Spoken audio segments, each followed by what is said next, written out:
இந்த அழகிய மண்டபம் எங்கே இருக்குன்னா நம்ம ஸ்ரீபெரும்புதூர் ஆதிகேசவ பெருமாள், அதாவது ராமானுஜருடைய அவதார ஸ்தலம்.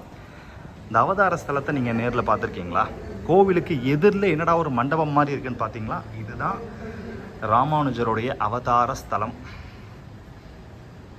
பெரிய பாக்கியம் பண்ணியிருக்கணும் நம்ம பார்க்குறதுக்கு. இதாங்க ராமானுஜர் அவதரித்த இடம். பூதபுரி என்கின்ற திருப்பெரும்புதூர், இப்போ ஸ்ரீபெரும்புதூர்னு அழைக்கிறாங்க. ரொம்ப பெரிய பாக்கியம். அவங்கெல்லாம் சீடர்கள், மடாதிப ராமானுஜருடைய டிசைபிள்ஸ். ராமானுஜர் அவதரித்த இடம், அவருடைய இல்லம். கேசவ சோமியாஜி காந்திமதி தம்பதியர்களுக்கு 1017ஆம் வருடம் நம்ம உலகத்தில் அவதரிக்கிறார். ஆதிசேஷனுடைய அவதாரமாக, ராமனின் அனுஜனான லக்ஷ்மணனுடைய அவதாரமாக. ரொம்ப முக்கியத்துவம் வாய்ந்த ஜெகதாச்சாரியார். மிஸ் பண்ணாமல் கண்டிப்பாக ஸ்ரீபெரும்புதூர் வந்தீங்கன்னா இங்கே பாருங்கள், கோவிலுக்கு எதிரிலே இருக்குது.